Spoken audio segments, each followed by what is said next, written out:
Hello, hello. Welcome to another episode of Harshing's podcast. Today we have a special guest. Guest, introduce yourself. How you doing? My name is Damian Montes. I'm a bottom. Hope everybody's okay with that.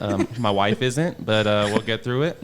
All right. Thank you, man. Thank you for coming in, bro. Thank you for having me, man. I love the concept of the podcast, and I'm just grateful to be on, dude. Yeah. No, thank you. Quick backstory. We were recording for about 7 minutes, and then I noticed that it wasn't recording. Luckily for you, we noticed right before when JD was over. We're talking about like 30, 45 minutes, and then we kicked the cord. Oh wow! And the whole thing we had to start all over. Yeah. Oh man, it happens. Yeah, it happens, man. Yeah, but so a quick background with me and you, this is literally the first time we actually officially met. Yeah, man. Before that, what I mentioned earlier was that I saw you through the comedy show that JD hosted. Yeah, man. The Voice Party comedy, the homegrown comedy show. Yeah, the homegrown. Yeah, man. It was a great show, bro. Yeah. Did you enjoy yourself? Yeah, it was fun. Like so far, I think we've been going since the first one, and it's just like COVID. Get some steam off. Go enjoy yourself. It was good, some good laughs, Yeah, man. Yeah. And then shout out to JD, bro, because if you look at it, it's at a storage unit. The show is just at a storage unit. Yeah. But JD just has the talent and the skill and the eye to make nothing something. Yeah. And it was like a very beautiful night. I liked the ambiance was cool, and he's really good at choosing talent, man. Yeah. Everybody on that lineup was great. We got Brian Hicks, we got Jose Contreras, David Dominguez, JD himself, and even Arturo Ragoza. He's actually he's like a mentor, kind of in a way. Yeah. I call him daddy, but he doesn't like that. But when I started young, he was already in the game for 10 years. Yeah. And he was one of the first comics that took me under his wing and helped me kind of see what to do. Yeah. So it was really cool for me to be a part of a lineup where he's headlining, and because I'm seeing him grow and he's seeing me grow, and it's really cool, man. Yeah. And it's all thanks to JD. Yeah. No. Definitely. I know. I mentioned to you earlier that that day, that specific lineup. I felt like at least me, you were one of the best, the funniest ones. I think your material is pretty creative, and it's I said if not top one, at least top two.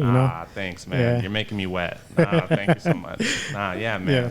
Thanks, dude. Yeah. I really try my best because before maybe before the pandemic, I was a fuck around. I would just. Not taking comedy seriously. I was just a whole different person. I was definitely a child. But after this pandemic, I buckled down. And I'm I got to start proving myself. Yeah. And yeah, man. So I'm glad you enjoyed it, and I'm glad that I didn't look like a fucking asshole up there, honestly. No, definitely. You definitely did good. Man. Yeah, definitely did good. So, our podcast is usually about relationship or anything that, evolves around that. Yeah. And I was talking to JD. He came over. We had him as a guest to talk about his experience, with relationships. Yeah. And then a couple, maybe a month or so, 2 months, he's like, hey, so I got this person that, would be perfect fit for the podcast. Hey. And he mentioned, you mentioned you. Yeah, I'm man. We'll invite him. Yeah, he man. said something about how he liked your view of because you're young, and how he liked your view of how you view love and stuff. So yeah, man. Yeah. People have man, because I am young. I'm only I'm 25, but I've been married to my wife. We're about to be 5 years this month. Oh, nice. Okay. Yeah, man. I'm really happy about that. Nice. But Congrats. when I was 20, and I would tell people I'm married, they would just get super tight. They'd be like, "Oh my God, you're getting divorced." What have you done? Yeah, what an idiot. But no, man. I never understood that. I've never understood why being married is a scary thing. But at the end, I understand they're scared of the divorce. Yeah, that's the whole issue. They're just that's what people always tell me. They're always just aren't you afraid of losing half your stuff? I'm I'm only 20. I don't have any stuff, bro. What do you gotta take? Half of nothing is half of nothing's nothing. Yeah. I got nothing to lose. Yeah. I've only got something to gain. Yeah. Yeah, man. So I definitely understand what you mean when people get scared about the love situation. Yeah. Yeah, man. How long have you guys been together?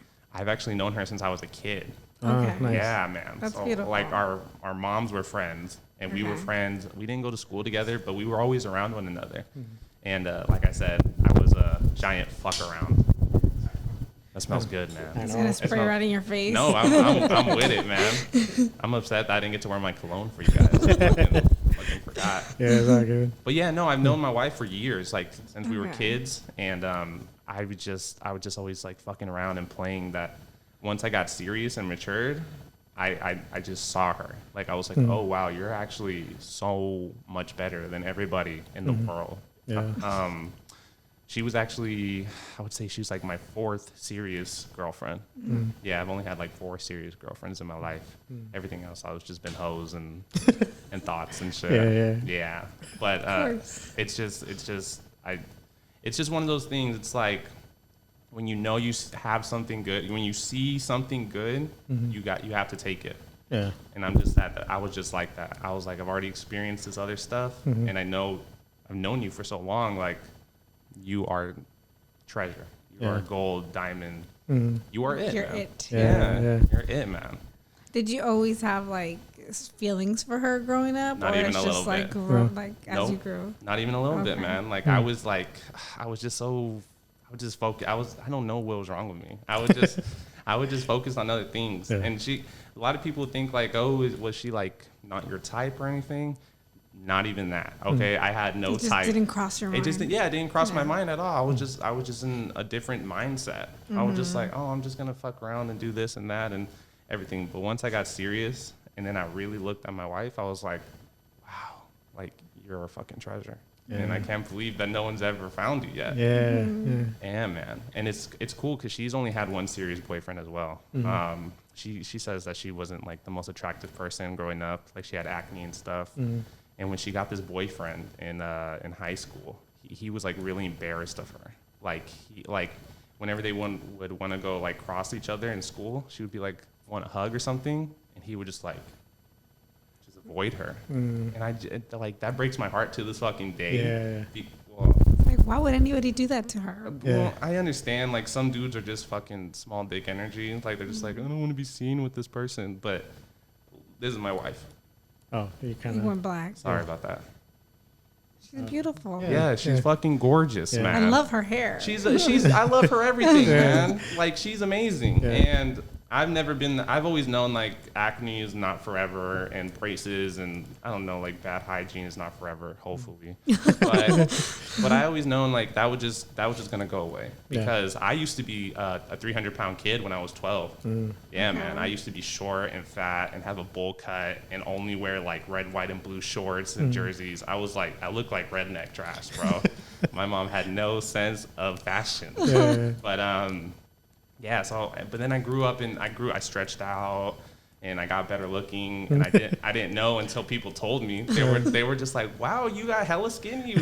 Where'd your fat go?" I was like, they're like, "Whoa, you look great now. You used to be hideous." Like, thanks, I was guys. like, "Fuck. Tell me what else."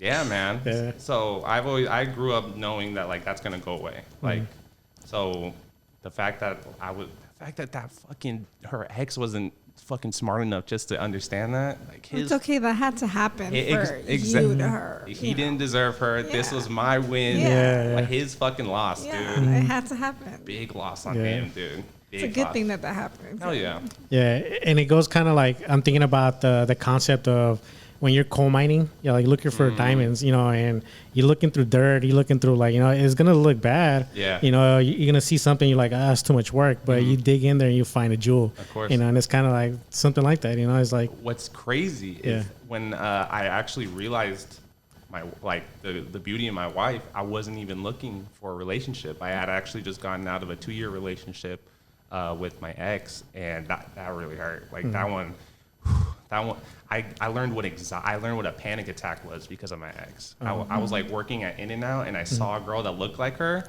I had to like step away from the register. Like I was dizzy. Freaked out. Yeah, I thought something was happening to me. Like I couldn't breathe. Like I was like, I didn't even smoke today. Like what's wrong with me? Like what's something in my blood? Like I was really tripping. Yeah. And then later on, I looked it up, and I just had like an anxiety attack. Oh wow! Because I thought I saw her. Like that's how much like a pain that was in the relationship caused me. yeah.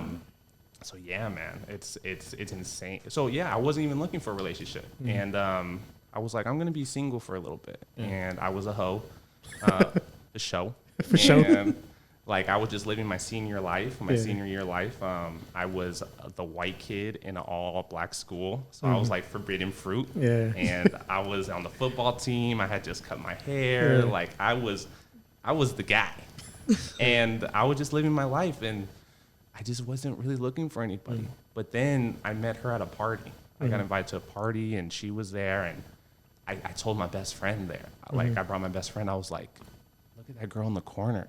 She was wearing a Superman outfit. It was a onesie party. We're all wearing onesies. And she was just stunning, bro. Yeah. Like, her hair was beautiful. She was wearing glasses. She was just sitting on the corner. And my friend was like, I'm so glad he was there, because he was like taunting me to go talk to her. He was like, you won't talk to her though? I was like, that's all I need to hear, bro. Let's do this. Because like she was a quality girl. I was cool with talking to hoes and shit. Like they're just, anyways. But like that's easy. Yeah, exactly. But quality women, you gotta actually bring it to the table. Yeah. And without my friend like convincing me to go, like I would have never even talked to her. Yeah. And I just got her. I was like, hey, do you want a drink? And she was like, I don't actually drink. And I was like, you're amazing. You're so different already. Yeah. And like it was started off right from there. Oh, like I was just like, I like you a lot. And during the party, I lost my phone because I got a little too drunk. And I was like, has anybody seen my phone? She was the only person to be like, I will help you find it. Oh shit. And I was like that's really when I was like, for real? Like you're so beautiful and you care about other people? Like where's this from? Yeah. And yeah, man. There's so many little signs on that night that I can remember where I was just like, I think you're definitely gonna be the one. Yeah, man. Yeah. And I wasn't even looking. And that's what I think, like the best relationships come when you're not looking for it. Because some people, they really try and you accidentally fall in love with the wrong person. That's what happened with me and the ex that caused me pain. I had just gotten out of a 4-year relationship with like my first serious girlfriend. Are we allowed to say names on here? Or Yeah. Her name was Angelina. We had been together since middle school. She was like my very first girlfriend. We broke up during sophomore year. And she was like, she definitely wasn't my type. Oh, okay. Yeah, like when I was young, like, you know, we're in middle school. We don't really have deep questions to ask. But she was like, do you ever want to get married? I was like, hell yeah. She's like, do you want to have kids? I was like, hell yeah. She's like, who's your type? Keep in mind, Angelina is a dark-haired, Mexican, short girl. And my type was a skinny, somewhat tall Asian woman. She's like, what's your type? I'm like, some Asian girl. And she just like get mad every time. She's just like, she wanted you to say her. Yeah, I know, but I'm not a liar. So I'll be honest with you. But yeah, man. So, and then it's crazy because that's always been my type. I've always like wanted an Asian girl. And as you can tell by my wife, she looks Asian. She's Mexican. She's full-blooded Mexican. And I was shocked. I was like, okay, this must be a gift from God or something, because you're checking off all the boxes for me right now. And what was really important, I was always like, Asian, semi-tall, must make me laugh. She's fucking hilarious. She's so funny she's definitely her friends look for her for jokes and stuff like that. She's so funny for no reason. And it's just insane. I mean, I guess it makes sense. You know, you're a comedian. She's funny, man. You know? And she's just a goof. She's just a little goober, man. Like, she doesn't even try to do it, which is the best part. Man, I love her so much. I love her, man. That's good. Yeah, man. You know, and I was a couple of years back, maybe like a year or so, not years, but I was talking to JD. We went over, we got some beers, and, you know, around that time I had just found a book. And, you know, I found this book and I used this book, and it made me feel like I was able to connect with her a lot more. So during that time I was like in the clouds, you know, I was like really, you know, happy. Trying to figure out. Yeah. So I was figuring her out a little bit more. We were communicating a lot better, and, you know, I feel like we were at a point where we're just at the top, you know, and ever since then we've been there. But I felt like a lot of joy, and, you know, I was talking to JD, and, you know, I brought up all my struggles with him, you know, I kind of vented to him, and I just told him, like, you know, hard work, pays off at the end. Hell yeah, you dude. know, and trauma too. Trauma. I mean, trauma will fucking teach you a lesson, man. Yeah. When you really suffer from something, you'll never forget, and you'll never do that shit again. Yeah, That's something that taught me like a lot of my lessons in life. Yeah, and when he invited us to the voice party, I was just thinking about like when in our point of life or in our relationship we just hit the sky, and we've been like when we had things together, and it brought me back to that book, and ever since then I was like, I want to share like what I feel about her, and I want everybody like to have at least some type of like kind of like in a guide, this is what you can do. It might not work for you, but this is a guide on how to get where I'm at. Because where I'm at right now, I'm super happy. I'm happy with my life, and it's something beautiful, and I want people to feel that. Hell yeah, So it's like, that's why, we decided to do the podcast, and we've been going. Dude, that's a fucking beautiful. That's great. That's fucking beautiful. And it's good because you don't hear a lot of positive stories with married people, bro. It's all shit, bro. Like people will be like, "Hey, where's your wife?" She's like, the people are like, "I don't fucking know, and I don't care, honestly. Like I'm out. I'm happy she's not here." And it's just, and I never understood that. It's just like, aren't you supposed to be happy with your wife? Like, why did you even marry her? Like, I didn't get that as a youngin'. Yeah. But now that I'm older, I understand that they chose the wrong fucking person, and that's their fault on that shit. Yeah. So it's really that, and that's why I'm really honored to be here, dude. Yeah. Like the fact that you guys, I didn't know the reason you made the podcast, but if that's your message, there we fucking go, bro. Yeah. Just to like spread some positivity, man. Because it's so rare out here, dude. Yeah. It's like my friends, like they'll be like, "Hey, do you want to hang out?" And I'm like, "I'm actually with my girl." They're like, "Aren't you sick of her yet?" And I'm like, "No, like, not at all. I'm fucking happy here, man." And her friends tell her the same thing. Like, "Why are you always hanging out with Damian? Why'd you stop hanging out with us?" Like, Damian makes me happy and he makes me come. So you guys can't do both of those shit. So just forgive me, please. So I'm sticking here. Yeah, honestly. Yeah, man, and it's dope. So that's cool that you made this podcast, bro. Yeah. And it's weird because I like trying to tell people about this story, and not my story, about like just positive, good things about love. They just can't relate, bro. Yeah. They just really had bad experiences and shit. Yeah. They'll be like, "Oh yeah, I had an ex. she fucking stole my car and drove it inside my house with my parents inside, but we're trying to get through it." And I'm like, "What? Yeah. I've never had something so bad with my wife." Yeah. But with my exes, that's a different story. And that's why I've said the trauma thing. You learn a lot with your like past relationships. Like my first Angelina, we were together 4 years, but we were very young. We were like in 7th grade. So it's like, what, 13, 14? Oh, bro, we were terrible. Yeah. We were so toxic. Yeah. I have so many stories, but one that sticks out that like really made me acknowledge how bad we were for each other. We were at a public park and we were arguing. Like, let's say like the park was right here. There was like a corner, so like no one could see us. But we were arguing around this corner and we're screaming at each other. I'm doing like some crazy ass shit. Like I'm like banging my head against the gate. Like, "You don't love me." She's just like, "I do, but I fucking hate you." Like it's crazy shit. We're screaming, we're going crazy.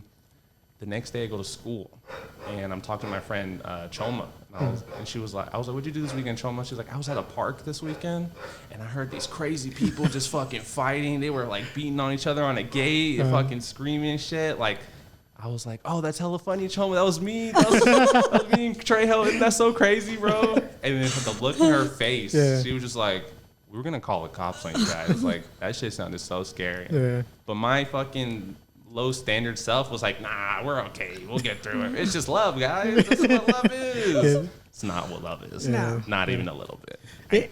And it's funny. I was gonna mention that. I was gonna ask that. What was one of the things? Because you mentioned how you would freak out when you thought you seen, her. Oh yeah.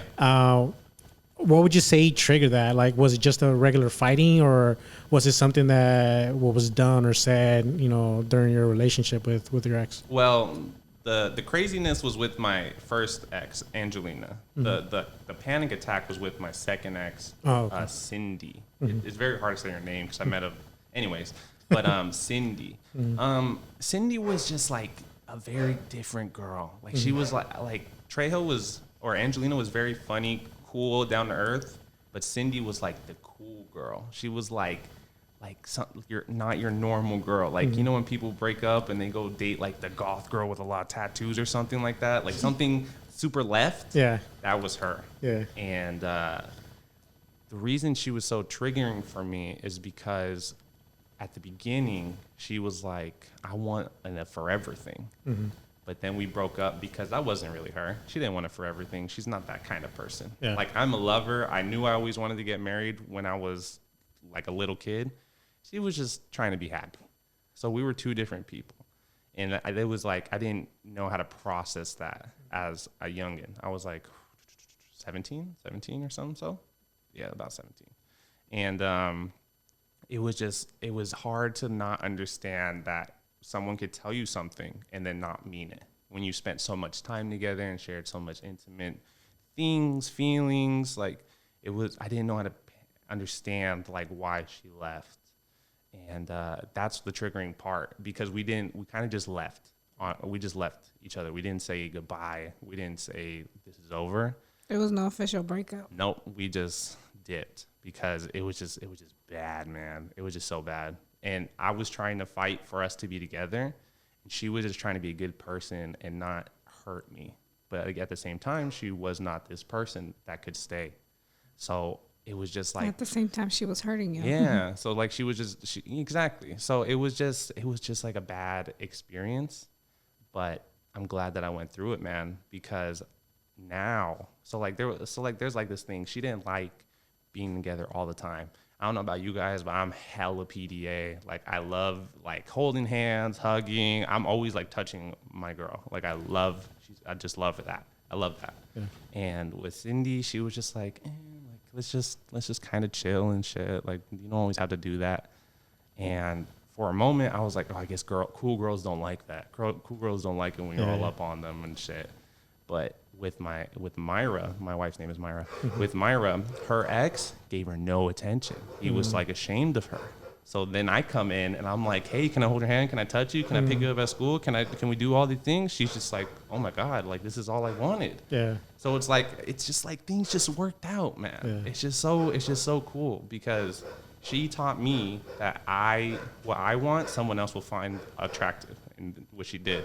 And I taught her that just because one person is ashamed of her doesn't mean that everybody's going to be ashamed of her. Yeah. And I'm so fucking, I always bring up Myra. I love Myra, and I get winded thinking about her because I love her, because I could go on, bro. Yeah. But I'm also very grateful for the past things that happened with my exes, and like all the things that I've learned when I was a hoe and everything. Yeah, man. Because during my hoe phase, this is gonna be terrible, because I'm sure you guys like me, but whenever I tell people this, they're just like, "Oh, you're a piece of shit." When I was a hoe phase, right? Yeah. I just broke up with my ex Cindy, so I was like, I'm single. I've never been single. I've been in a relationship since middle school. I'm hot now. Let's do it. Yeah. And I was like, I've never cheated on anybody. I wonder what that's like. Am I the cheater? I wonder what I am.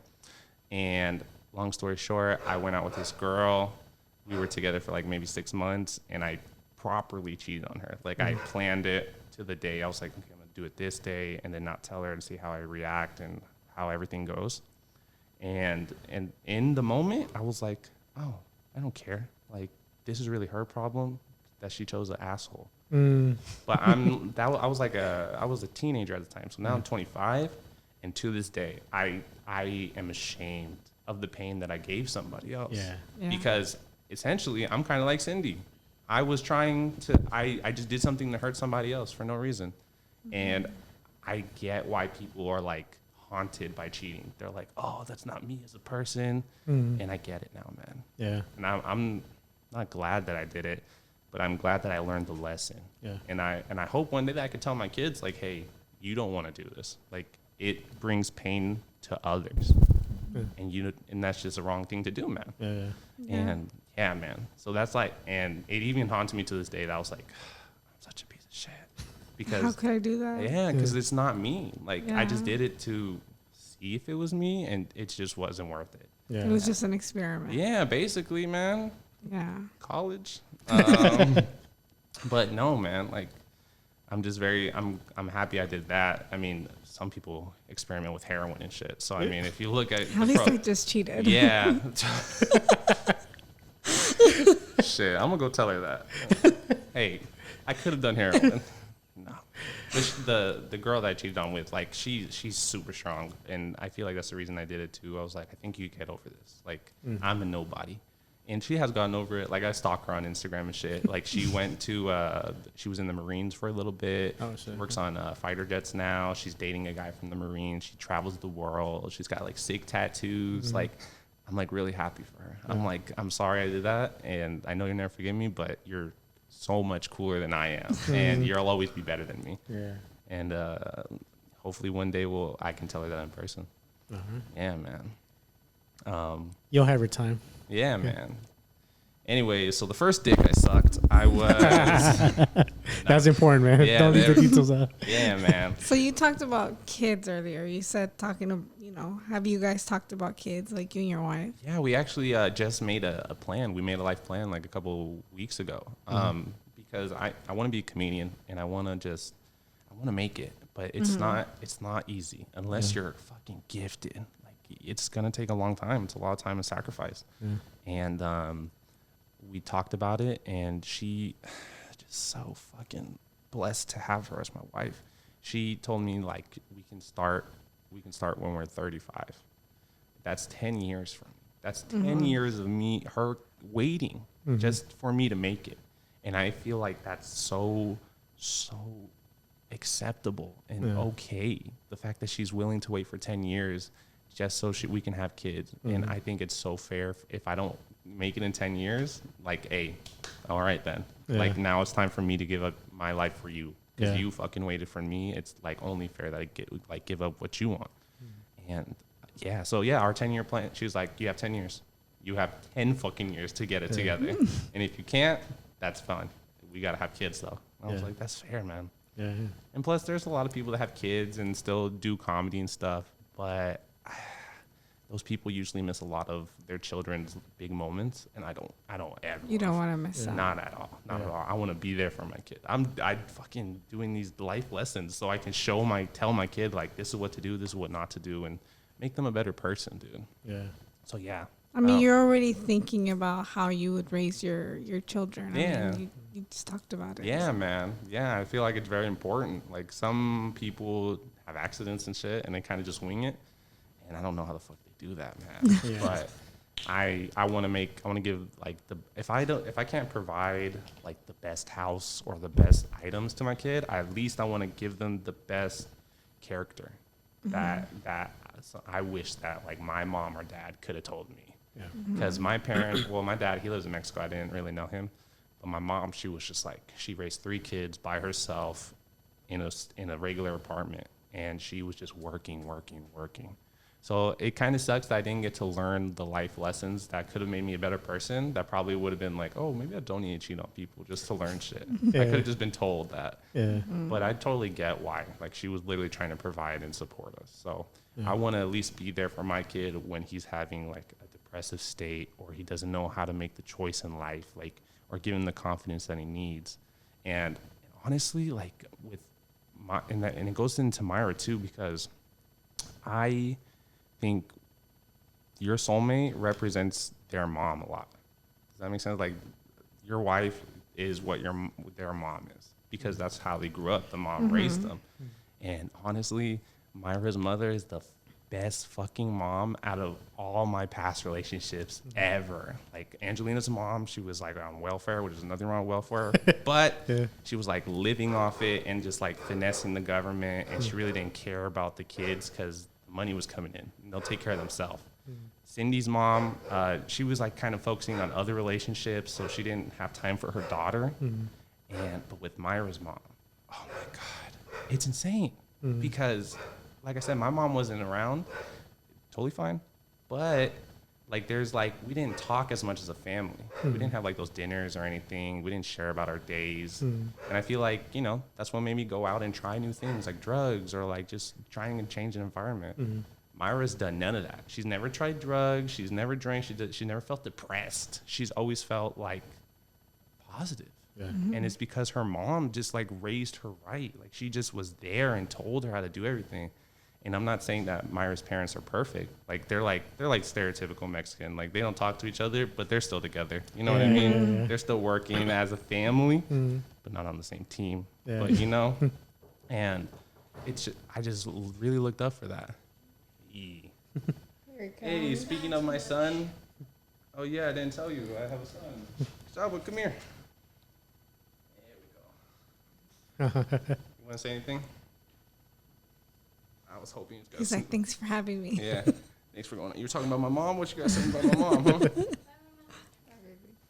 Albert was a good judge of character too, because he's 5, so he was like a puppy when I was in school, and he didn't like any girls that I was around or anything like that, like at all. Yeah. But like he really loves Myra. Oh, that's what's up. And I was like, okay, like we're already on a good start. Yeah, dog approved. Yeah, doggo approved. A doggo, like a paw stamp. Like that's funny.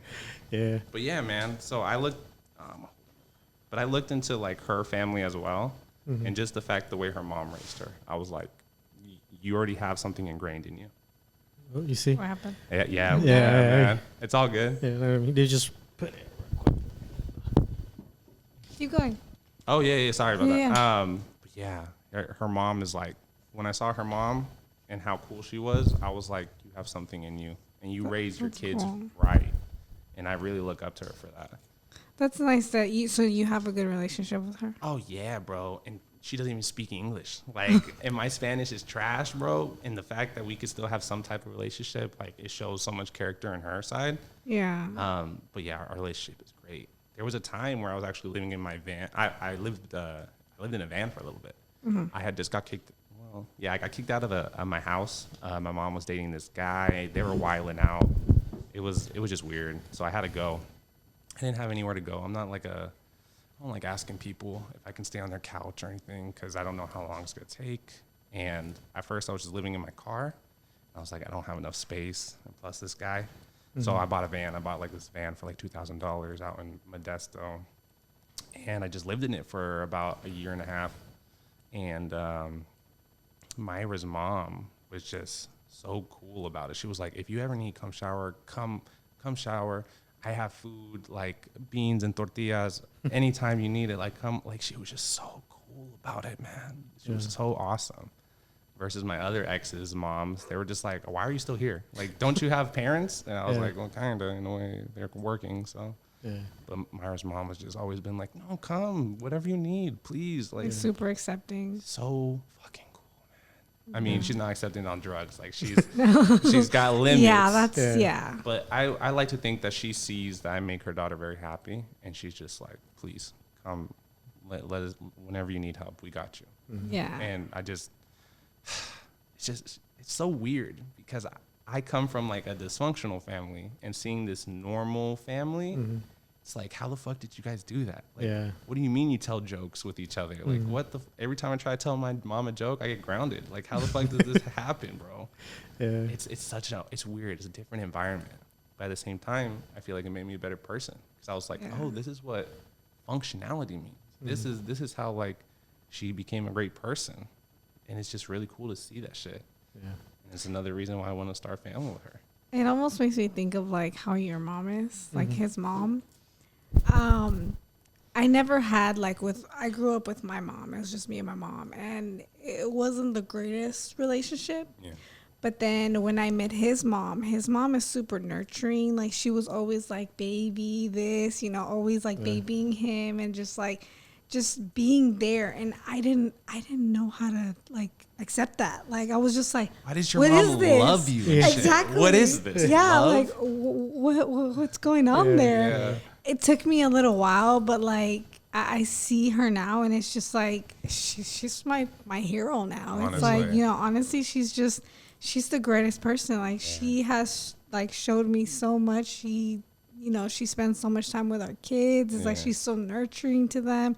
She lives here with us, so she's just always there. And it's just beautiful to see the way she interacts with our children. Yeah, bro. And then I'm like, I get it. Like, I get it. Your mom is awesome. I could tell you were raised right because your hair is fucking good, which means your mom didn't let you leave the house looking bad, bro. Yeah. And that says so much about things. Like my mom, she would be, I'd be like, Mom, can I have a ride to the bus? And she's like, just fucking walk. I'm like, I don't have shoes today. What are you talking about? Yeah. Take my sandals. Fucking do whatever, bro. Yeah, it's so deep when it comes. They say that you become your parents, like you become a deep reflection of your parents.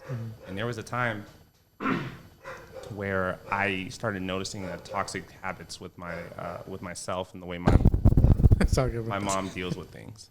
Like whenever my mom would get in arguments with like her boyfriends, she would just leave the house. She would just dip. And there was a couple times I've argued with my exes where I was just like, they were just talking and just yelling at me. I'd be like, I'm out. I'm done. I don't need to be here and shit. Which is not the correct way to do it. If you want something fixed, you gotta talk about it. You gotta sit there and get through the bullshit. Because it's not gonna disappear when you come back. And that's literally what happened with me and my ex. I was just like, we're out. We'll fucking bye. We'll deal with this another time. And we just never fucking dealt with it.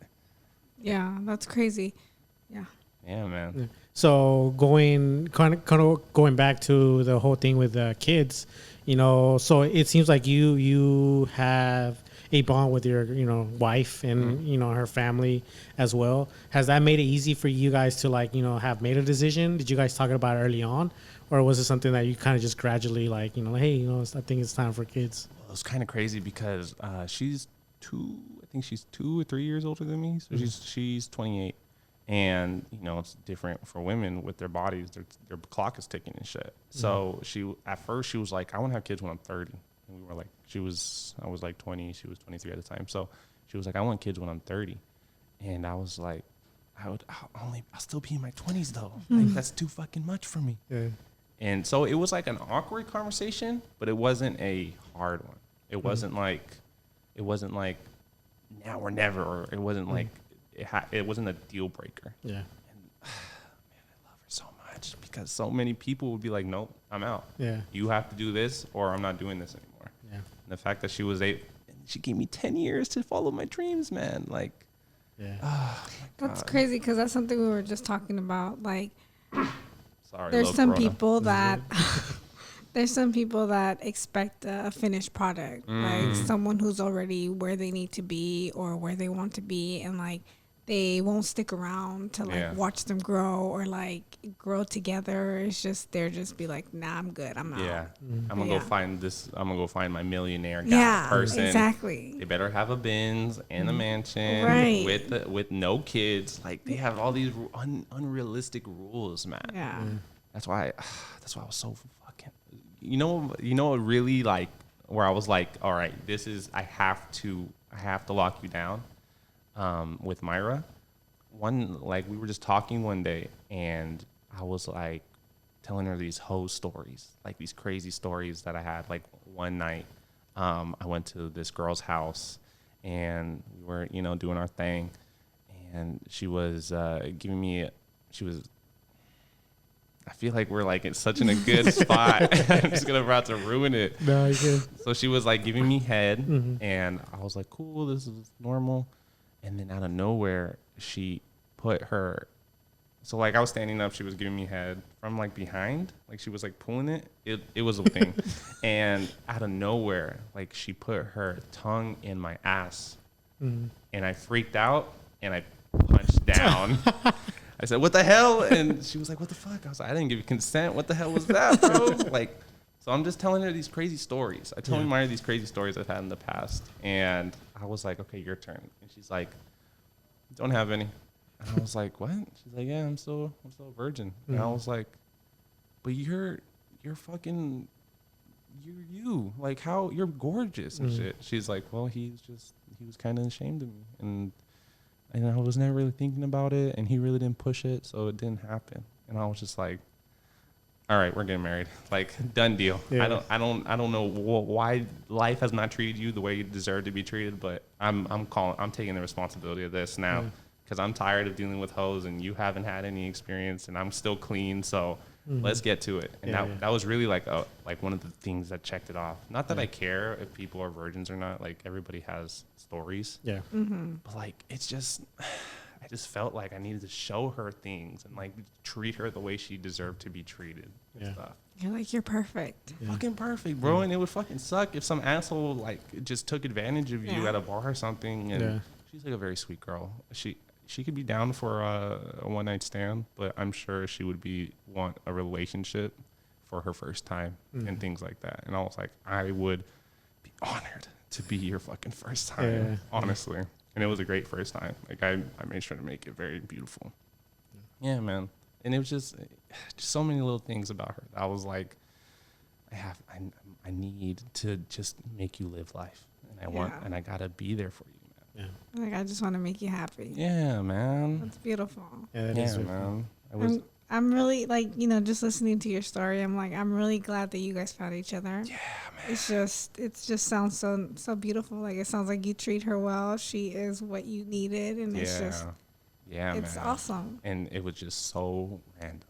The best things are always unexpected, man. Yeah. Imagine if you wouldn't have gone to that party. I know, bro. Yeah. And you got dared. Thank God I was challenged. Thank God I was a whore.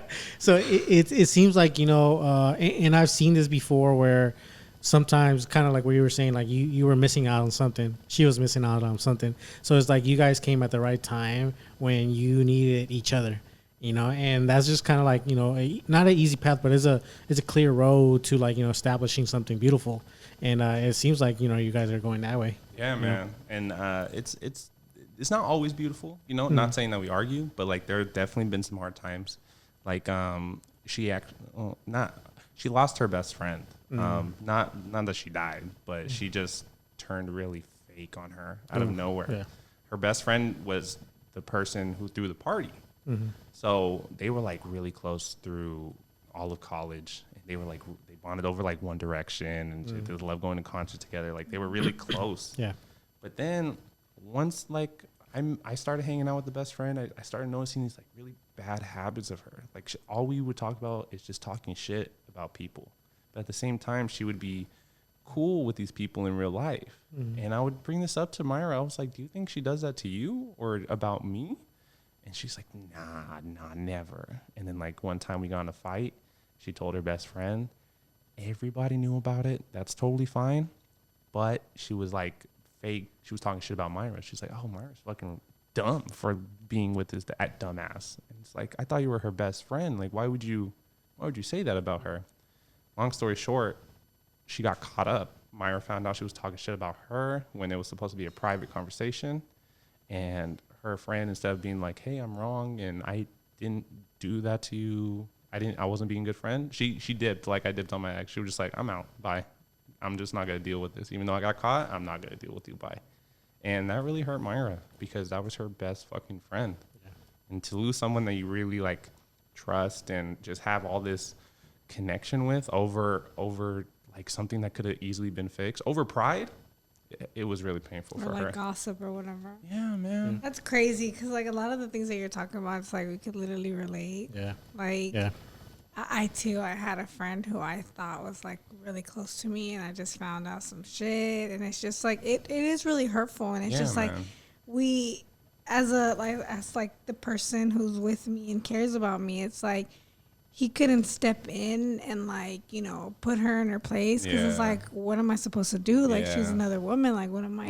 How am I gonna put her in her place? Because you know you could just be like, what the fuck, you bitch, and it's like, oh my god, this man is yelling at me. Exactly. It's like you're wrong, bro. Exactly. You're wrong. Yeah, and we look at that situation as like, you know, when you legitimately have like your feelings towards that person is legitimately kind to be a good friend, you don't see the signs that, you know, like, you know, okay, that's kind of weird, you know, and she was invested in the friendship, and obviously the person wasn't, you know, and at the end, once everything happened, we kind of looked back on it, and it's like each and every sign that we saw, it was there, and we just, you know, we didn't see it, you know, and it has a lot to do with like kind of what you mentioned, like most of the time it was just talking about other people, you know, and it's like, you know, we didn't think about like, whoa, I don't think you're safe. It's just the negativity. Yeah. So she went through the same thing, you know, it was hard on her, you know, I know she tried for a long time to like make amends, but, you know, I think for that situation, it was real hard on her, and all I could do was just be there and have like, you know, like an ear, you know, so she can talk and vent. Yeah, man, and that's really all we can do, and it goes a long way, bro, because it shows her, like, it definitely taught her a lesson. She's like, yeah, it kind of like weeded out all. It's like when she lost that friend, she lost a couple other friends, but not in a bad way. Like, they were all just doing the same thing. Her group of friends went from like 20 to 4, and these 4 friends she's always hanging out with, I fucking love them. Quality. Like A1 people, man. Like, they love me, I love them, and I love them to the death. And I think it really helps her, like, out in so many ways. Like, it also, like, improves your self-esteem. Yeah, bro. Like, when you have, like, quality friends that you're hanging out with, like, people that actually support you, that, like, you know, don't talk shit about you. It's just, it improves your self-esteem. Like, and it helps, like, bad habits get cut off. Like, I'm glad and it just sucks when you're a good person, because I think that's what really blinds people. You try to see the good in everybody. That you kind of just look past, like, their little bad things. But those bad things, those red flags are there for a reason. They're red for a reason. Yeah. Yeah, man. And I'm just happy that I was there to help her out through it. Yeah, man. What was it one of the things that you did to help her out with that situation? Well, just talking to her. Like, she would want to go do things. She was like, I want to go take pictures. I want to go do these I hate these things, bro. Like, she would want to go see, like, boy bands. Like, I fucking hate boy bands, bro. Same, man. Same. She wanted to go see, like, G-Eazy, and G-Eazy's cool, but, like, I just knew it was going to be a whole bunch of white guys that in, like, leather jackets with the comb over, trying to be G-Eazy. And I was like, okay, like, I'm here for you, babe. Let's go do it. Let's have fun. And it was it was just basically supporting her in any way that she wanted to, like, not feel alone. And that was, like, my time to step in too. So I was like, hey, what are some things that you guys would do? That fucking sucks. Let's go do something crazy cool. Like, let's go hiking. Let's go, like, learn about the history that we're living in. Like, there was just so many things that we did. We watched a lot of Netflix too. Like, we just found a lot of Netflix. I don't know if you guys watch How I Met Your Mother. Do you guys ever Yeah, I used to stay watching it. My favorite fucking show, bro. Like, I think it's the reason why I'm a lover. I think just, like, because the whole show's about love and Ted finding his one. Yeah. And I think it's the reason why I'm like that. But, like, that's something that we watched and shit. And, like, I think that helped, like, her see, like, oh, like, this is how true friends are supposed to hang out and shit like that. And it's my favorite show, too. So it was cool to, like, just to bond with her over things like that. Yeah.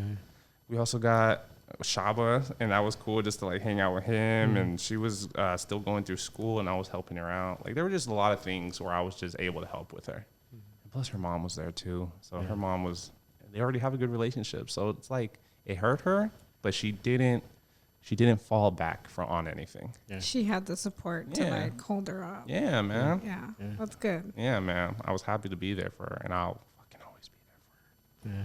That's awesome. Sorry, I got a little gay there for a second.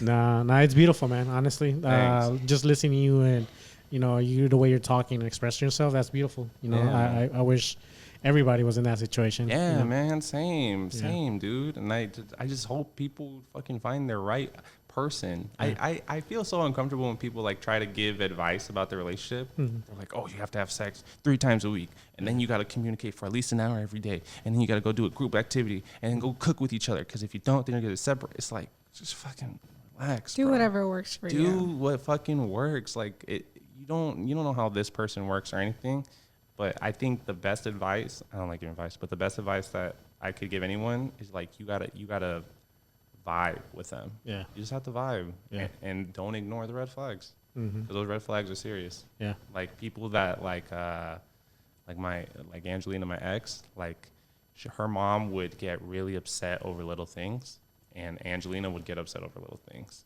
And I just looked past it at the time, but it was, like, a very big red flag. Yeah, man. It's kind of like what you were saying. You adapt to, like, how you were your parent. Yeah. Yeah, man. And just trying to look past it and thinking that they'll grow from it. But you got to understand, like, not everyone, it takes 2 people to change them and their circumstance. Like, it happens. I feel like people can grow out of it. It's just you have to acknowledge that that's your trauma and that's what you need to get past. Yeah. Otherwise, you're going to be in denial and you're never going to accept that. Yeah. And you're going to turn to your parents, bro. Yeah. It's so real. It's so real. I'm just happy, like, I didn't get, well, I do have, like, some things from my parents, but I've always stayed very aware of it. But the only thing that I got from my dad is his forehead and his brown penis. So, so weird, man. I got like really fucking pale skin. I was going to say that. But my fucking balls are like Shaba, really. It's insane. By the way, guys, thank you for giving me the opportunity to interview for the 3-way we're going to be applying for. I truly appreciate it. Yeah. I'll be back for the second interview. I'll bring all my qualifications and a resume. Definitely, that's important. Yeah. I might not pass the AIDS test, but hopefully we can get past it. Let's see. I don't know. We could probably have a work around that. Okay. Just make sure you bring some selfies, some okay. Yeah, right on. That's important. I swear it's me. Yeah. Who's this brown penis here? Yes, sir. Yeah. No, but yeah, man. It's just, yeah, man.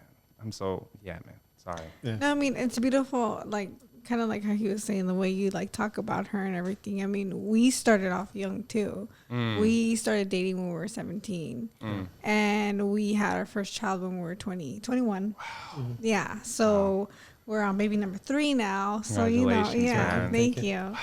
So it's just, you know, I get it. You know, we started off really young and like we kind of winged it out with the first one. Yeah, it's just, I mean, you're young, happened. man. Yeah. We didn't know what we were getting ourselves into, but you know, it's just life worked out for us, and we have worked hard to like, you know, provide for our children and just, you That's know, what's up, man. You know, do what we need to do. Yeah. You know, and we have 2 kids right now. We have Aiden and then we have Adi, right? Ariana. So with this new baby coming around, we decided not to know the gender of the baby. So we started making a lot of like names. Yeah. So like, okay, if it's a girl, we're gonna go with this one.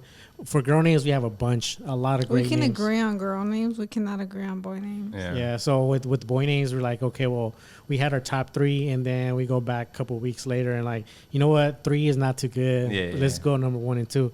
But as of now, we have a boy's name. Hell yeah, dude. Yeah. You want to know what it is? Yes.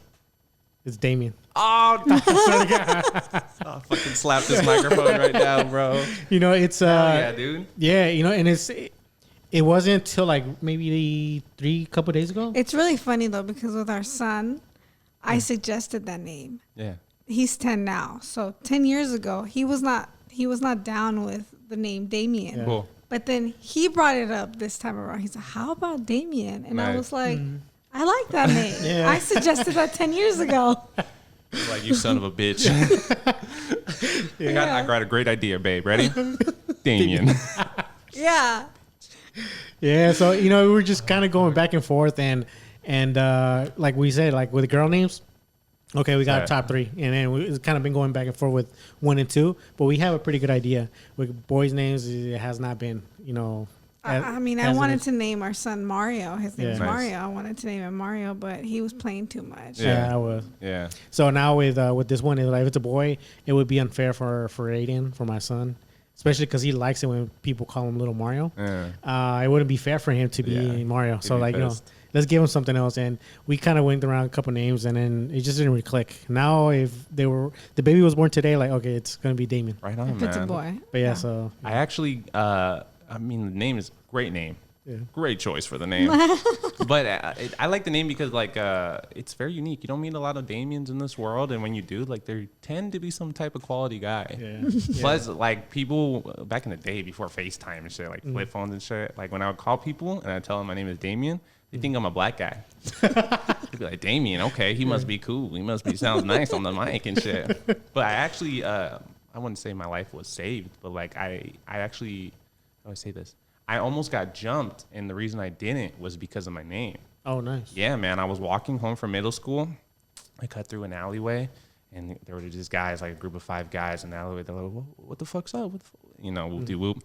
Give us your money. Give us your wallet. I had my wallet, gave it to them, and they're just like, let's fucking start patting them down and shit. Before they even touched me, the guy with my wallet, he's like, whoa. Look at this fucking name right here. And they're Mexican, dude. Yeah. They're like, the fucking nombre es Damian. It's the pinche diablo, güey. They were like, fucking here, bro. Just fucking. And I was like, that's it? You don't want my shoes or nothing? They were like, get the fuck away from me, bro. And they just left me, bro. Yeah. So I was like, shout out to the devil, dog. He's my real savior right now, dude. No, and that's one of the things I also like because I was saying like what you can say Damian, and it sounds good, Damian. Yeah. But if you say it like in a Latino, like Damian. Hispanics, Damian, Man. And it's gonna be scary now for Latinos. Yeah. Yeah. Fucking throwing holy water on you and shit. Get him out of my house. Yeah, so you don't have to worry about because even like me, my name is it's pretty simple, Mario, but people chop it up all the time, Mario. Like, how do you Mario? Where do you get the E? Yeah, so it's like even my name is like in English people chop it up at times, and even with Aiden, like in Latino, like they don't know how to say Aiden. Her mom, Aiden. I'm like, her mom was almost just calling him like, oh, I'm just calling him Adriano. What was it? Adan. Adan. So it's like when I looked at it like that, that was perfect. Yeah, it's perfect. But it's just, I think it's like a California thing. Like Yeah. people just are so fucking lazy with accents and shit. Like they just don't care. My name is Damian. It's spelled Damian. So it's pronounced in the Latin language like Damian. See. But before, like I just learned this like a year ago that my name is Damian. But my whole life people just been like Damian, and they've been like Damien, Damion. Like no, it's an A. Why is everybody mispronouncing it? Or why is everyone spelling it wrong? Everybody's fucking mispronouncing it. They don't know how to. They don't care to put the inflectuation on it. It's Damian. Damian. Yeah, man. Yeah. Make sure your son is like proud of that name, Damian. Yeah. And correct everybody too. It's fucking Damian. They say Damian, no, it's Damian. Yeah, it's Damian. Put them in their place. Yeah, bro. Yeah. Damian and bitch. Make sure you learn both those words. First words. I mean, it's real though. It's real. Yeah. You gotta you just have to tell people and shit. Yeah. Set up your boundaries. That's like another good it's like a good thing that I learned with Myra and shit. Like setting boundaries. I didn't know anything about boundaries, but she would tell me. She would just be like, "Yeah, I don't like talking about this or that." I'm like, "Why?" She's just like, "Well, I just don't feel comfortable yet, but soon. Just let me get there, but don't push the boundary." And I was like, "Oh shit." That's like what respect is and shit. Holy hell, I'm learning so much from you, bro. It's so crazy, man. Yeah, man. So kind of going forward, kind of going back, to the relationship with Myra. Was there anything in your relationship that has been hard for you guys? A lot of people say communication. A lot of people say like different things, fighting. Is there anything that made it hard for you guys to be on the same page? Yeah, man. So communication was definitely the one, bro. Like, I don't want to seem like we argue and shit, and I don't want to seem like we don't argue either. Because the people that are like, we never argue, fucking crazy people, bro. They're on the verge of killing each other, bro. You guys never argue? No, we just fucking throw shit at each other. It's just, but we don't argue though. Yeah. Oh fuck. But so when we were like young and shit, again, her boyfriend at the time like just did nothing with her, man. Like very ashamed, very low key, didn't care about her. So they didn't argue and she didn't learn how to communicate. Like with my ex, Trejo, I fucking learned how to communicate because we kept fucking yelling and fighting and shit. We got to get normal. But since she didn't even have the opportunity to argue, she didn't get it. So like we would have like a problem. I can't even think of it. Like, I don't know. Like if he like peed in the house, like I would tie him up on the pad until he pees, but she would think, oh, it's better to put him in a cage. So we would just have like a difference. Yeah. And I would be like, no, like he needs to be on the pad until he pees, and he can go free. She's like, no, just put him in the cage. I'm like, no, that's not right. And then she would just shut down. She would just be like, I'm not gonna say anything. I'm like, why aren't you? And then that would build tension. And then she would get mad because she accepted something she didn't want. And so like communication was an issue for us because she wasn't expressing herself, which built so many more problems. Yeah. And it was hard to do the communication because when somebody doesn't know how to do it and you're not the best at it either, it's like teaching. It's like two blind people trying to teach each other like numbers with their hands. It's like, is this 5 or 7? I don't know either. Like, what the fuck? Yeah. So that was like a hard thing.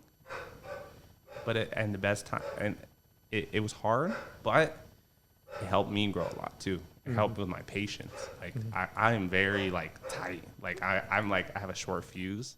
Like the other day I was at a show. And this guy was all on coke, and I don't know if you've been around people that do coke, but they think they're the fucking best people ever. They think all their ideas are great and everything needs to go their way and everyone needs to listen to them. This dude was like, let's make a TikTok. I was like, I'm already out. I fucking hate this idea already, bro. And he was just so annoying and just on, just doing the most. And back in the day, if I didn't have patience, I would have fired on him. I would have just been like, shut the fuck up. I would have slapped him, just get the fuck out of my face. Yeah. But like, since I was with Myra and I had to like be patient with her, like she just can't learn how to communicate. Like I got to be patient, and when she fails, I got to be okay with it. And I just got to be patient because she's gonna learn, and that's how it goes. So without like going through like the patient stages of communicating with her, I fucking did not beat this guy's ass the other day. And like, so yeah, it was like hard for her to learn how to communicate, and for me to be patient with things that she needs to learn. But in the end, like I'm fucking glad we did it. Like she's very straightforward now. Like. Even with me, like when she communicates, she's sweet. Like she'll be like, hey, like I kind of, isn't it kind of weird how you fart in the blankets or something? Like, and don't you think it's like a little odd? Yeah. And I'm just like, my mom was so cutthroat. Like I don't like when people beat around the bush. I would rather her just be like, hey, your fucking farts stink when you go to sleep. Can you like watch that shit? I'll be like, yeah. But like when she's like tippy-toeing around it, I'm like, you're like, my feelings aren't gonna get hurt. Yeah, like I'm here, bro. So the communication was definitely hard, but I'm glad that we fucking went through it because it made me a better person. It made her a better person. And now we don't fight. Like there's no fighting. It's like we get mad, we get some space for like maybe like a day, and then we come back with our thoughts collected instead of like in the moment. I saw this on the podcast, but somebody was like, when I get in an argument with somebody, I need 3 days. Like if we're full on arguing, I just need 3 days to separate from you, gather my thoughts, and then come back collectively so I don't fucking spaz on you because you're so heated in the moment. It's not really you. Yeah. You and like emotions are not facts. That's what I learned from the podcast. And like when you're arguing with somebody and you're pissed, you think you have the right to be pissed. Yeah. But you really just don't, bro. Like, we're all people. We could just calmly say, hey, you're annoying versus I fucking think you're annoying. Because nothing gets done like that, bro. Yeah, man. You're only escalating it that way. Yeah. And then and instead of her being like, oh, he thinks I'm annoying, it's like, oh, he's yelling at me and he's acting crazy and he thinks I'm annoying. And it's like, it just builds so much more. Start overthinking everything. Yeah, bro. Yeah. Does he always yell at me? What the fuck? I don't deserve... What the fuck? Yeah, bro. Yeah. That was definitely like the main thing. We really just don't have any other issues besides that. Okay. That I could think of. Yeah, man. Just everything else we've been hella smooth, which is like a blessing because like there are so many more things that we could be arguing. Like the kids thing, it's like a whole fucking thing that we could be arguing about. Yeah, that's a big thing for a lot of people. Yeah, and like we want to move. Like, I want to move to Texas, but not after this, like, non-abortion law anymore. Like, I don't want to move there anymore. But I wanted to for a minute, and she didn't want to. And that would be something we could, like, definitely fucking break up over.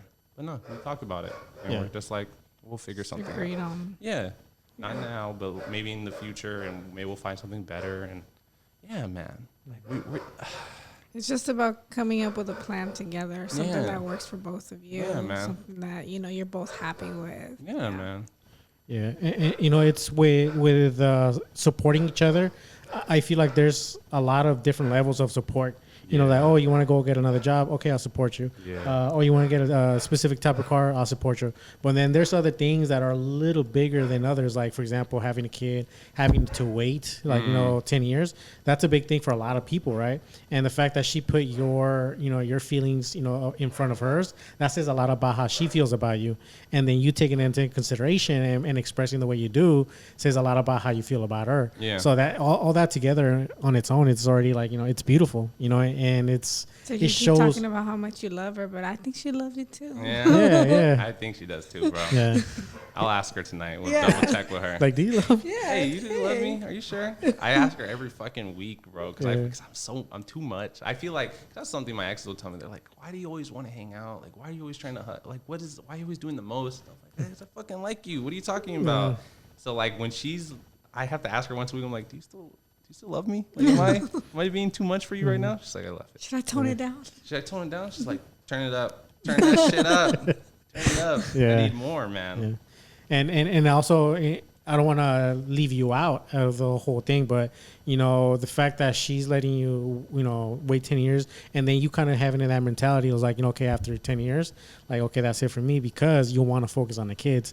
That that's also props in you, man. It's a lot for you to, like, this is something you want to do, and you're willing to, like, put a hold to it, if not hold, to stop to it, because you want to make that family and dedicate yourself just solely to that. This is a lot about you as well. Thanks, man. It's just bro, it's like comedy.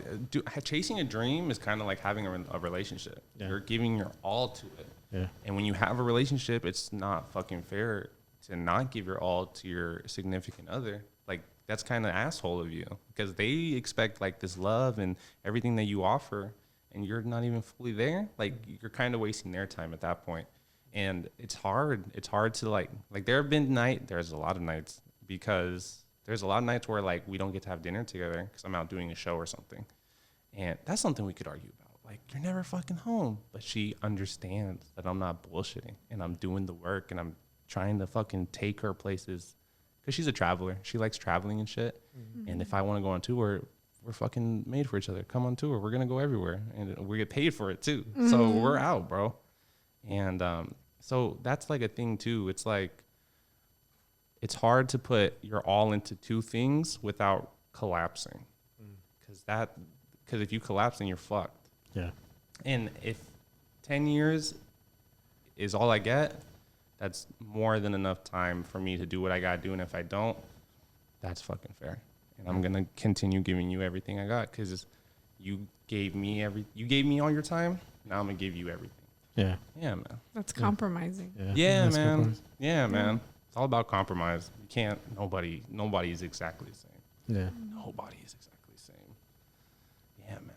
Yeah. No, I'm glad, it's in a sense, it's beautiful. I keep saying that word, beautiful, but it's also very satisfying to see that, that someone that I don't even know, like you, like that, someone that I just met through someone else is going through the same thing. So it's like, it's amazing to see how different things work differently, because our experience when we started, it was, a lot different from your wife. Sorry. Mm-hmm. We had our struggles, and we had to, in a way, sorry, I'm kind of drifting off, but in a way it's similar, as in I needed her, and in that time when I met her, and she needed me at that time, we found each other at the right time. We kind of, yeah. Yeah. So in a sense, it was different, and people start differently, and I feel like, there's no really right way of doing things. There's no really a good head start on how to get to where you're supposed to, which is, happy. Man. There's no really a clear road. So when people are like, oh, where do I begin? Like, just wing it out. Like, what's your secret? Yeah, we're just working on it little by little, and you'll find your path. It's just an infinite road. It's a highway, It's literally like comedy, bro. Because not everybody can be funny. Like, if you tell a Mexican joke, it'll be hilarious. Mm-hmm. But if I tell a Mexican joke without saying I'm Mexican, it's gonna seem racist. It doesn't work. You have to find what works for you. And just people don't acknowledge that shit. Yeah. They just think they have the answer. Yeah. And that's so cock of them to say that shit. Yeah. You don't have the answer, bro. You got to figure it. Go find the answer with your wife, and then you guys are good, man. Yeah. Yeah, man. And it's just, I'm just happy, bro. But I promise I don't give advice to anybody. I'm just like, just be there. Be there for your wife, man. Yeah. Because she's going to be there. How do you expect somebody to be there for you when you're not going to be there for them? Like, you're going to fucking collapse. You're out of here. Get out of here. Yeah. Yeah. Yeah, bro. I'm sorry to even ask this question, but how much time are we doing? How much time do you have? Well, I'm down for whatever. I'm just thinking like, oh, do I tell the story? Is there enough time? Am I taking too much time? That's what I'm thinking right now. No, you're good. Honestly, like our longest episode has been what, 2 hours and a half.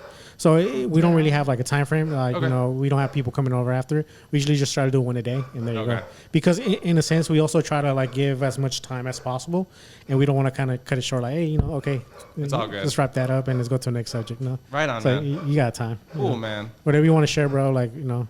Yeah, man. What do you guys think is a good bonding activity? What worked for your guys' bonding activities? I think it had a lot to do with talking.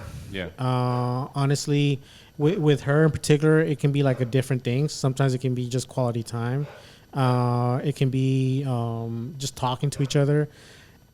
In a sense, like, you know, the book that I read, it has like different love languages. That's one of the things. Is that what the book is called? The 5 love languages. Yeah, I've heard of that. Yeah. So that's what helped me. And that book, it doesn't tell you, it's not a guide. Oh, you have to do this, and that. But it just made me think about there's different ways to saying I love you. Because with me before, I was like, you know, like, hey, I'm here.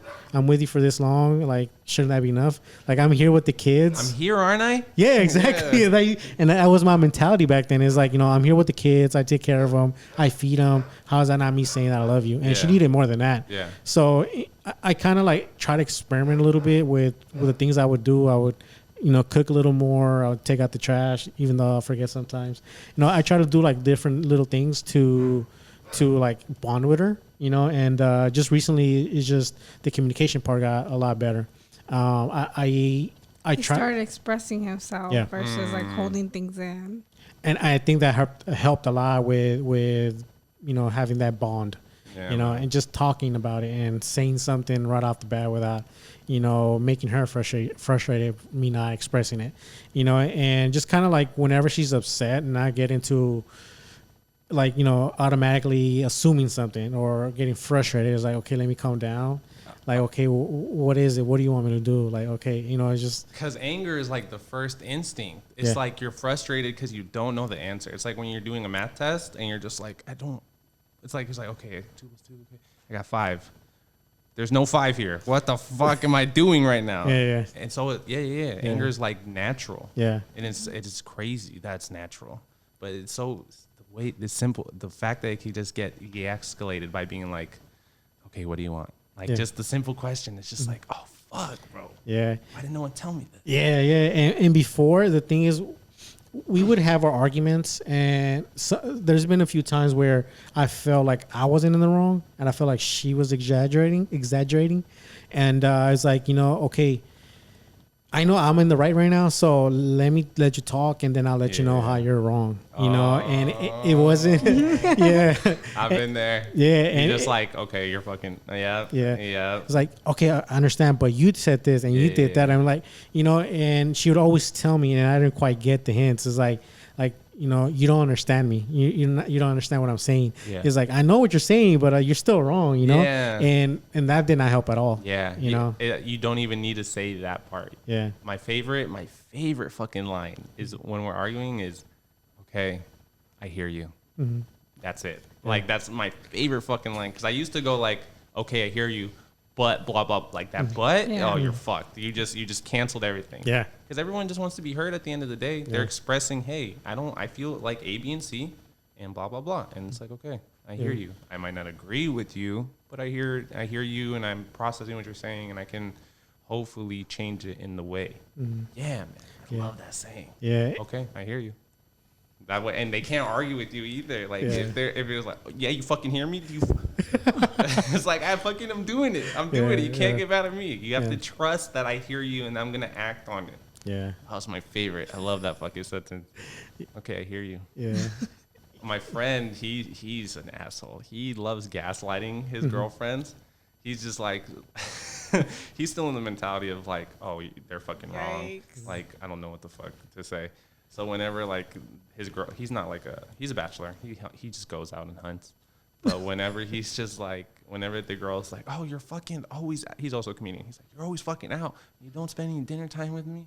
And like, there's like, you know, extreme and they're yelling and shit. He goes, love the way you're acting right now.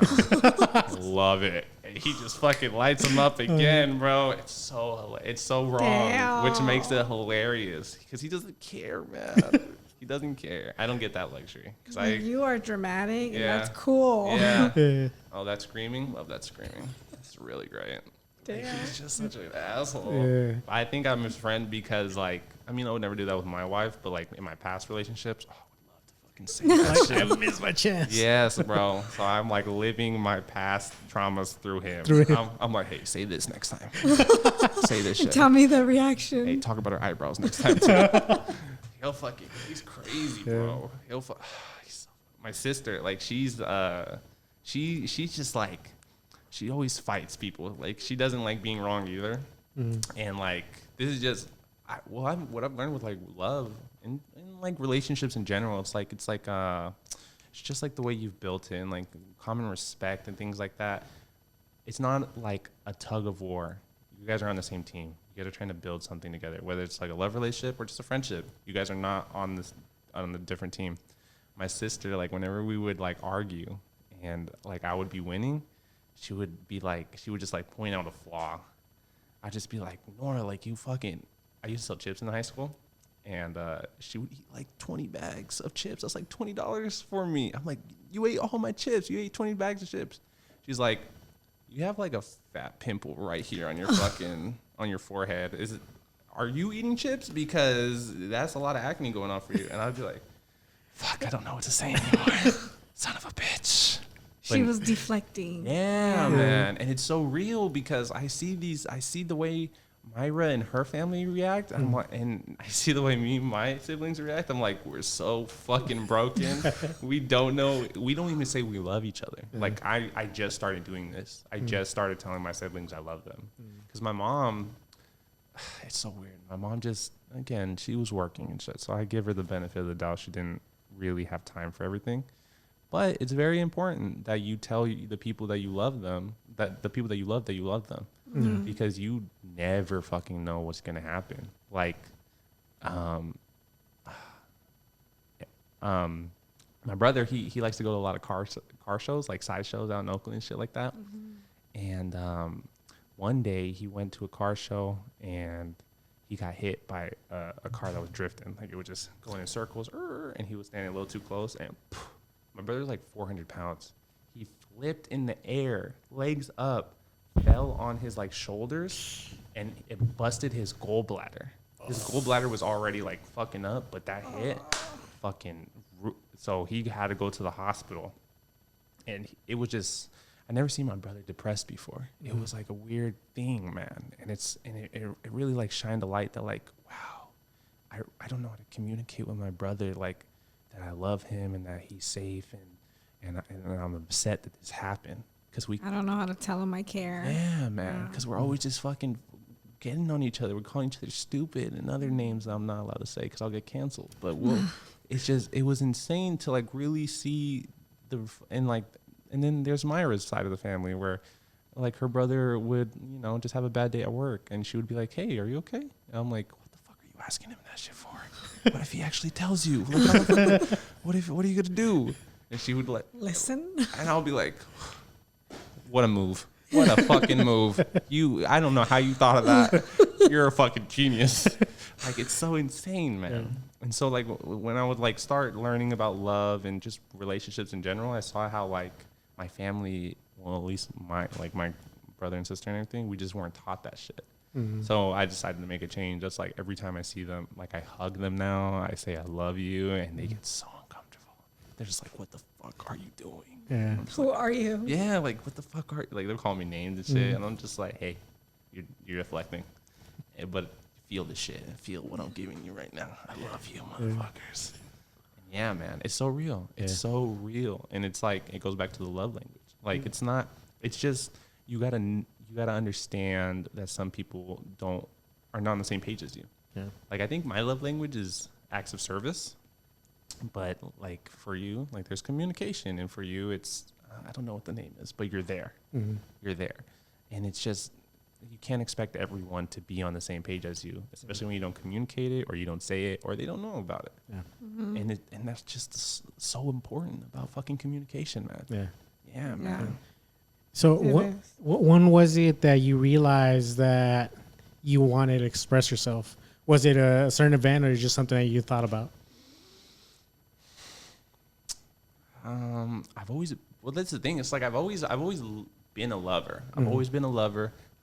I don't care what Drake says. I'm the fucking certified lover boy. Okay, it's me. He fucking stole it from me. Justin Bieber stole my old haircut. Drake stole my fucking logo. Get out of here. Where's my album? You need royalties for that, man. Yeah, man. And I don't know specifically what it was. I really don't know, but I really feel like it was Myra and her family, and yeah, just like their little conversations. Sounds like you just learned like new habits through her family and honestly. stuff. Yeah. Well, honestly, before I was just living with my mom, and I used to be really I'm still depressed, but depression is a battle. It's a war. It's not a battle. You don't just get over it one day and it's gone forever. Like it's a constant thing. But when I was in my mom's house, it was just terrible because she wouldn't talk to me about it, and I didn't really have anyone to talk about it in my house. Mm-hmm. And my brother was doing his own thing. My sister was doing her own thing. My mom was doing her own thing. And it's just like I felt so like dark in a cave.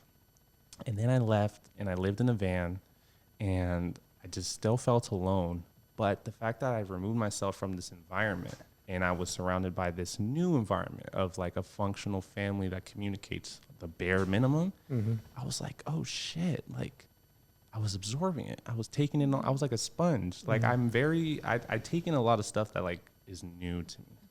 And it was just, I feel like that really helped out. I feel like changing my environment and seeing this new way of living really inspired me to be like, I think I should do this. It's like when you go see like a really cool movie, like a kung fu movie or something like that, and then you leave the movie theater like, I wish someone would fuck with me right fucking now. You just absorbed all these moves. Yeah, like you just absorbed all this new shit, and you're like, you want to get into it. Like that's how I looked at Myra's family. I was like, I want to fucking laugh with my brothers and sisters. I want to like tell the joke to my mom without getting in trouble. Like I remember like one thing, like my mom like Myra's mom would only speak Spanish. So they all speak in Spanish, and they'll just like say something. And then like the mom will say something crazy, and then Myra will be like, ay, Leticia. And I'm like, you get to call your mom by her first fucking name? I'd be kicked out the house. What is this bullshit? And it's just like little things like that. I was like, wow, I wish I would love to do that shit. Yeah. And those were just like little things where I was like, just letting your guard down and doing fun stuff. Oh, yeah. I didn't even think about it like that. Yeah. Yeah, my guard was really always up in the house. But, now my brother and sister are like older. My sister's 30 and she has a niece and she's 10. Whoa, I think it was my niece. Wow. When my niece was born, I was really like, I want to like show her things. I really want to show her life and like all this cool stuff. But I don't want her to be engaged with like my family habits. Like it's so bad. And I remember I would tell my niece I love her before I told my brothers and sisters.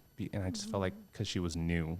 Yeah. And I would like do things with her. Like I made a lemonade stand with her one time, and we went to a park and like we just gave out lemonade, and I just hung out with her and shit. And wow, I'm just putting two and two together. But you're trying to show her something different than what you. I was like, yeah, that's how they hang out. But I'm cool. Like we can like just talk and shit. Because I knew eventually she's going to get to that age where, like, she's going to be curious about, like, weed or just other things. I hope it's weed. I hope that's all she comes to with it's just weed. Yeah. But I would like to be, like, the confident in it. Because I know, like, parents, they'll freak out. Like, you better not smoke anything. But with me, I'll be like, just don't do it until you're, like, 20-ish. Let your brain develop. It's cool. It's not life. It's not life. But it's all right, Yeah. And I remember thinking, like, I want to be that person she comes to. So I might as well just, like, build a good relationship with her. Mm-hmm.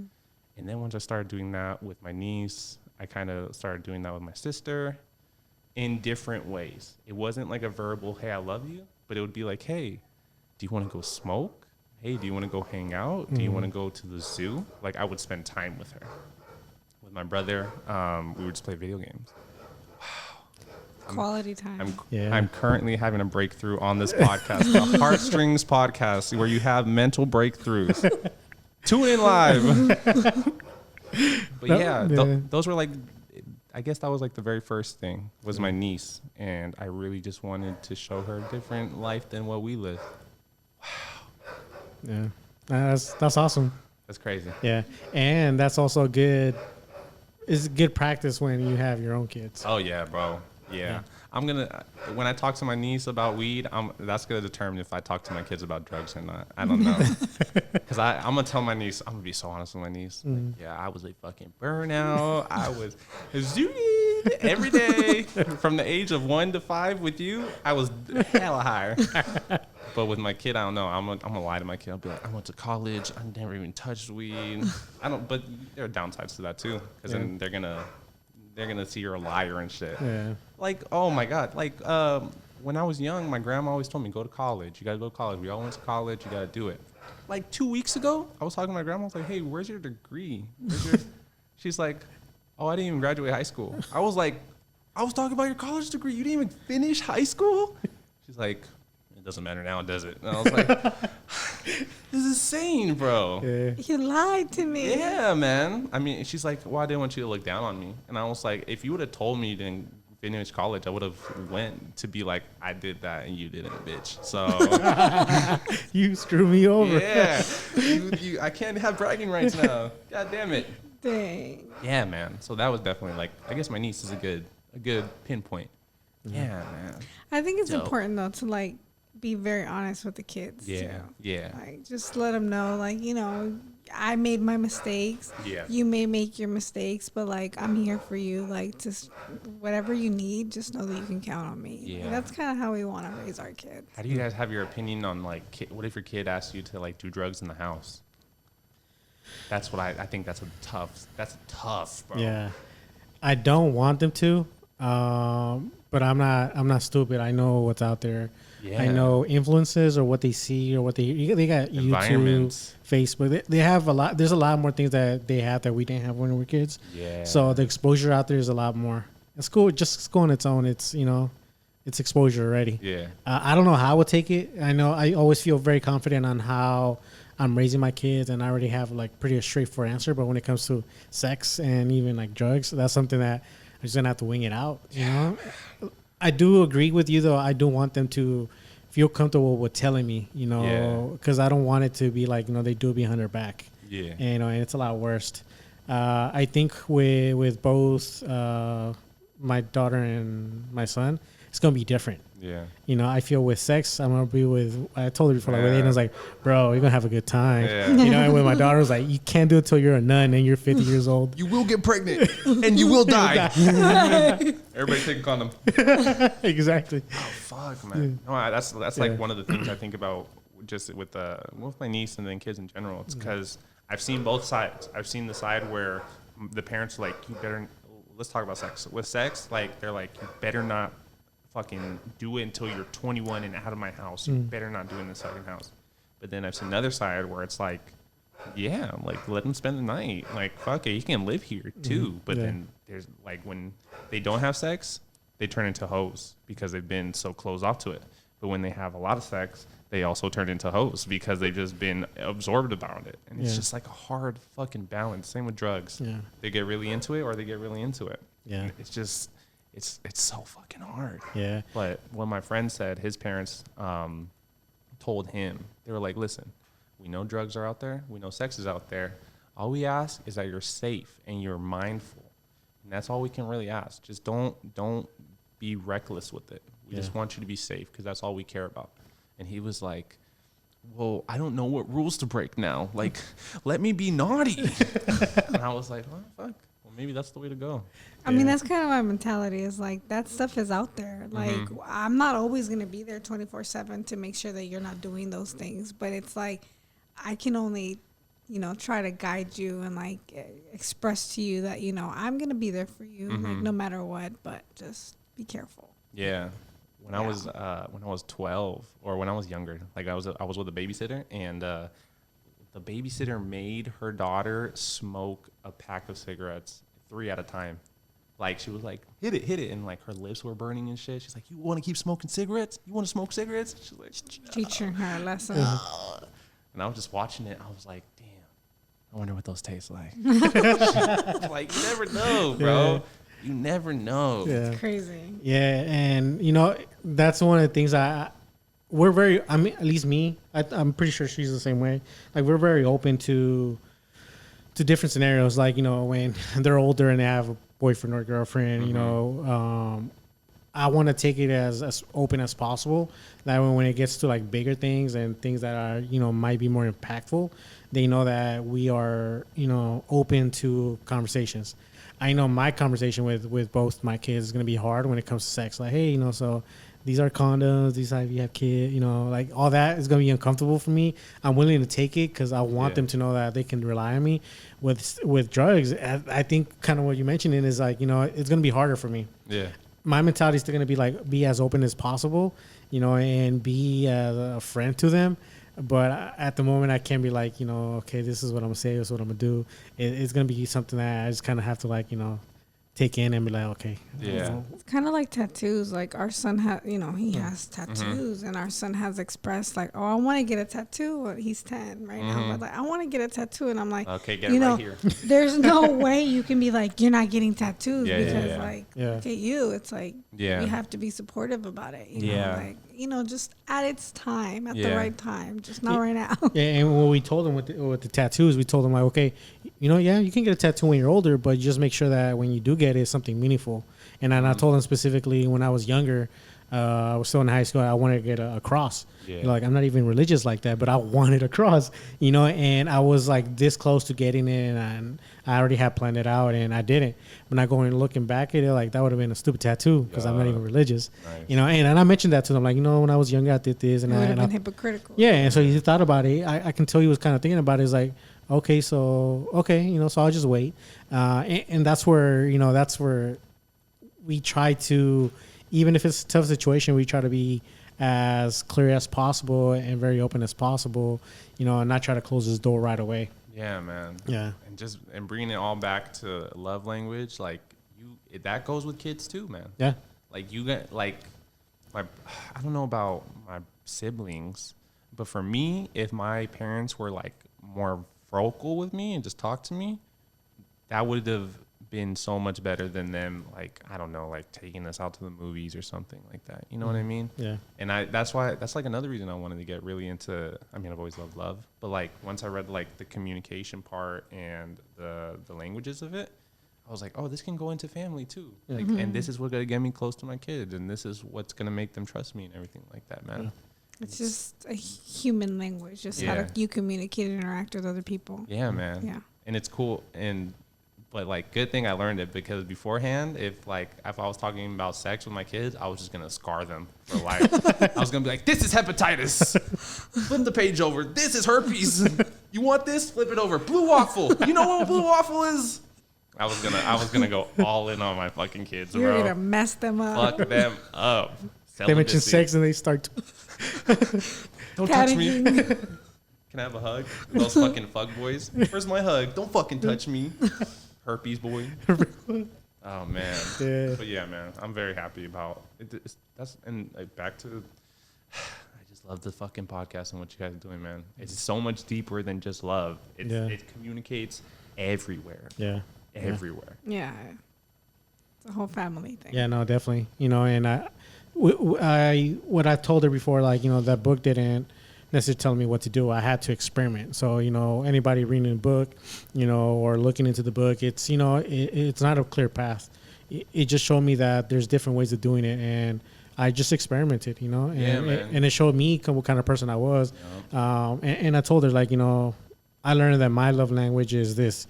And I let her know, like, that's already communicating me to her. Like, this is how I feel love. And now she has that, like, I know that's your love language, and when I can, or when I have the chance, and I'll do it, but it helped me communicate with her, and it also helped me, try to find what triggers her, and same thing with kids. You mentioned it, is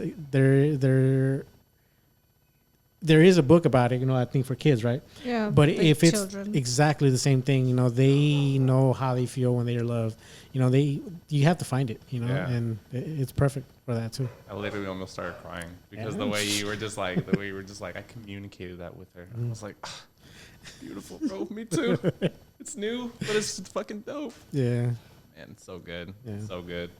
I work with children with autism.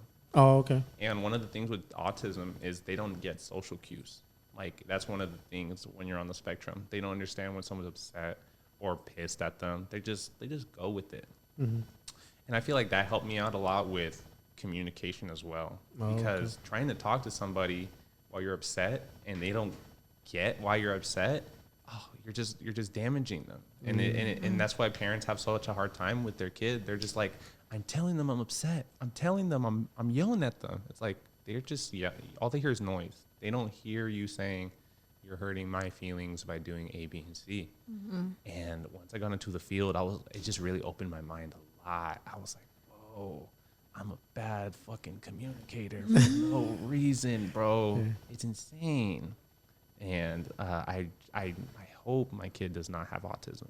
But if they do, oh man, I'm gonna make sure that they're the most beautiful fucking kid in the world. And like because like the thing with children with autism is they'll get obsessed with something. Like they're like get stuck onto it.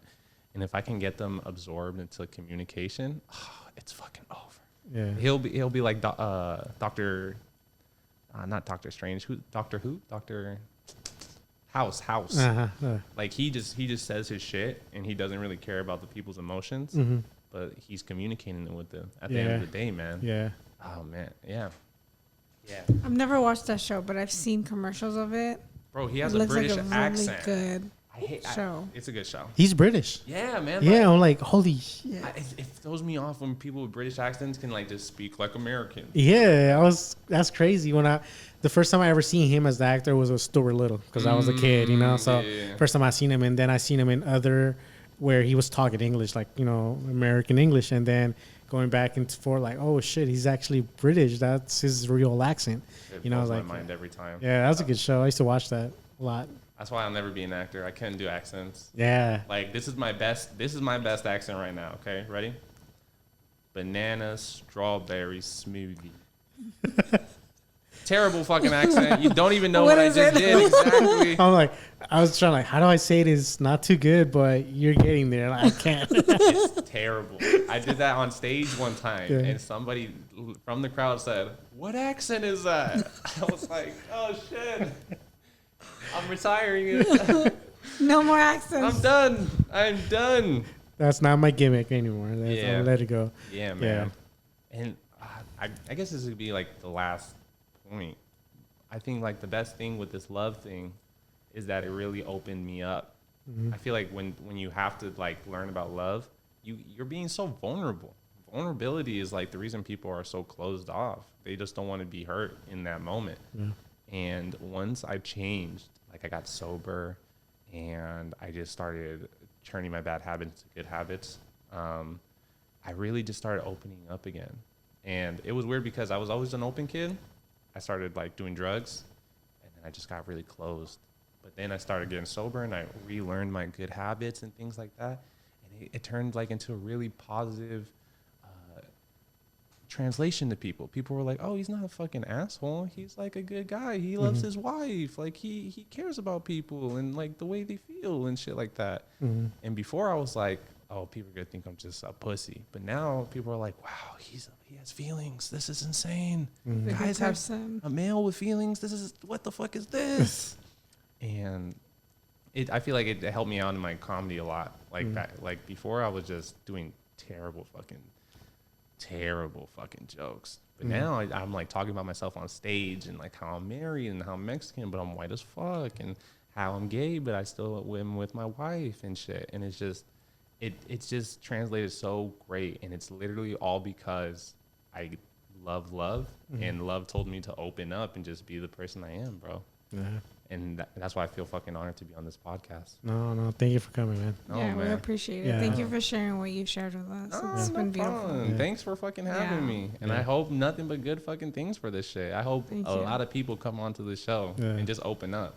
Yeah, we were just talking about that yesterday, like, how we feel blessed that a lot of people have come in and like open about sensitive subjects, and it's amazing that they can share that, and then other people that might be going through a similar thing, can relate, like, And that's beautiful. You know, I think that's amazing that we have some type of platform that can help, you know, people kind of like, hey, I'm not alone.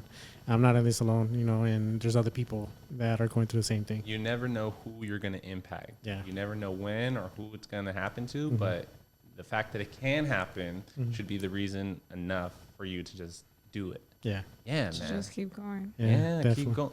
Keep fucking going, man. Keep Yeah, going. definitely. But yeah, man, thank you for coming in, bro. Thanks for having me, man. It was fun. It was fun. It was a good time. Yeah. And good luck on Damian, and hopefully he's not a shithead like me. Hopefully he's part of the good Damians. Yeah. And just thank you for having me. Please keep me updated with your guys' baby, man. Yeah, no, definitely. Sure. Yeah, man. And I'll keep you guys updated on anything like with Myra and I. We haven't had a wedding yet. We got married in the court because I just felt we're broke. We're fucking broke. And I was just like, I promise to give you a wedding when like I have the money, and things seem to be going good right now. So yeah, man. I'll keep you guys updated, and that would be beautiful. I would like to have you guys just because you guys are just fucking great positivity people. Thank you, man. Appreciate you. Yeah. Yeah.